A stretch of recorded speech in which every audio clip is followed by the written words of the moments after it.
This right here is an amazing book, and it talks about how there was a British cycling team that was like the Bad News Bears. They were like the worst team in cycling, and they brought on a new coach. And what the coach did was he did all these crazy things just a little bit a day. He would get different pillows. He would literally test different pillows so that the athletes got a better night's sleep.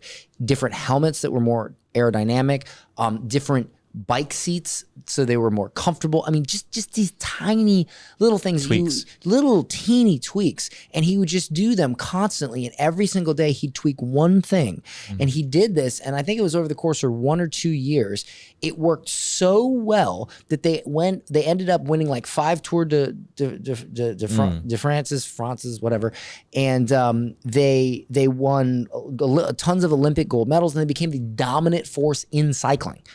Because they focused 1% on just 1% better each day. And that's actually how I've always, you know how a lot of times in our industry, there'll be trends and, you know, people will try to change their system of marketing based on whatever the flavor of the week is. I've done the same thing for the last 5 years, the same exact way of marketing and generating sales. And I've just tried to get better and better and better at it and tweak it 1% each day. And I'm still able to pull crazy numbers and maintain an 8-figure company doing the thing that everybody else says 100% doesn't work anymore, or it's too hard, or whatever bullshit story people tell themselves to give them an excuse for their 1-bedroom apartment.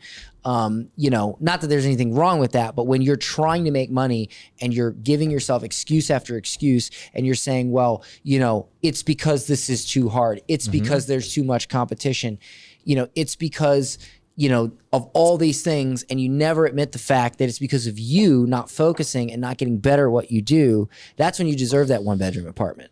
Okay. Yeah. But I believe everybody can be deserving of everything. Everybody can become deserving, you know, and this sounds harsh, but I learned that from some mentors of mine. They said, listen, and this was a real harsh truth.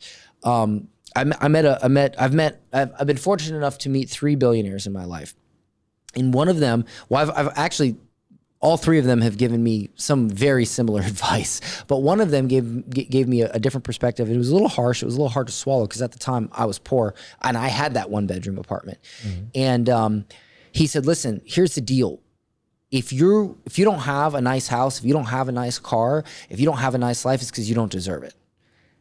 And the key is not to sit there and tell yourself you don't deserve it and that's why you don't have it. It's to make yourself deserve it. It's to become the person that does deserve it. So think about where you want to be in 10 years. Think about what that person looks like, and then think about how that person behaves. Think about how that person conducts, you know, life. Think about how that person, their habits, and just do that. You know what I mean? Like all the time. I ask myself, would Tom Brady be doing this right now?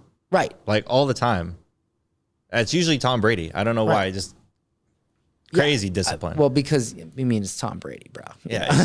But I mean, think about perfect this. Person, yeah. If you go out every night and you drink and you get drunk, and the next day you can't focus on building your legacy, right? Yeah. You don't deserve shit. But if in 10 years you were this amazing person and you built this amazing thing and you did what you want to do you think that person would be out drinking every night? No, it's because that person, that future version of yourself deserves all of that and your current version of yourself doesn't. So you look at the future version and you say, that person deserves it. How do I be like that person? And that person does not go out and drink every night. And let's say you're drinking every night and you're not getting the results you want. Most people they'll bail on their original idea, or they'll like try to diversify. Oh, I'm going to diversify in these other product lines. It's like, no. Go back to your core business idea and quadruple down on that. Yeah. Because you already have some traction on that. Some people will get flustered and they'll get anxious and they'll want to diversify. But I think every successful billion-dollar business would say that they started by just doing one thing like really well. Yeah, that's absolutely true. And dude, I think a lot of us become guilty of that. I'm guilty of that. And then I reel myself back in and I go, wait a minute. Yeah. And that's the other thing, man, is a lot of people think, and I want to be clear here, you can make mistakes and you can still be successful. Watch the full episode by checking the link in description. And if you want daily success mentoring, visit howtothink.com and become a member.